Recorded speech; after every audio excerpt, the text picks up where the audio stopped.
दिलेल्या व्यवहारी अपूर्णांकामध्ये जेव्हा छेद समान असतात, आता पहिले इथे एका उदाहरणाच्या सहाय्याने समजून घेणार की इथे 11/15, 12/15, 13/15 आणि 14/15 यापैकी सर्वात मोठा अपूर्णांक कोणता असा प्रश्न आपल्याला केला गेलेला आहे. मग जर छेद समान असतील तर आपण काय केलं पाहिजे? जर छेद समान असतील तर आपण अंशाचं निरीक्षण करून ज्या अपूर्णांकाचा अंश मोठा तो अपूर्णांक मोठा. मग इथे हे सगळ्यांचे छेद सारखे आहे, याचा अंश काय आहे? मोठा आहे. त्यामुळे हा जो अपूर्णांक आहे तो यापैकी सर्वात मोठा अपूर्णांक व्हायला पाहिजे. इथे आपण हा जर मोठा असेल तर निश्चितच हा छोटा असला पाहिजे. आता याच उदाहरणाला आपण वेगळ्या पद्धतीने घेऊया. याचे जे अंश आहे ते समान करूया. 15/12 इथे पुन्हा 15/13 आणि या ठिकाणी 15/14 या पद्धतीने जर आपण उदाहरण घेतलं आणि प्रश्न तोच की यापैकी सर्वात मोठा अपूर्णांक कोणता.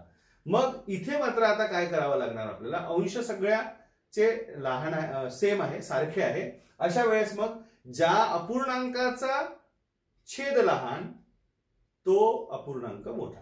मग इथे छेद कोणाचा लहान आहे?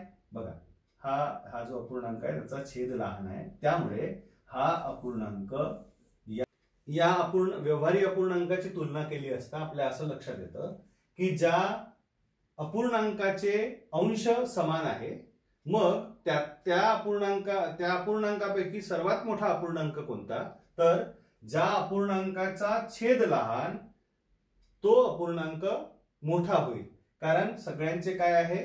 अंश जे आहे समान आहे.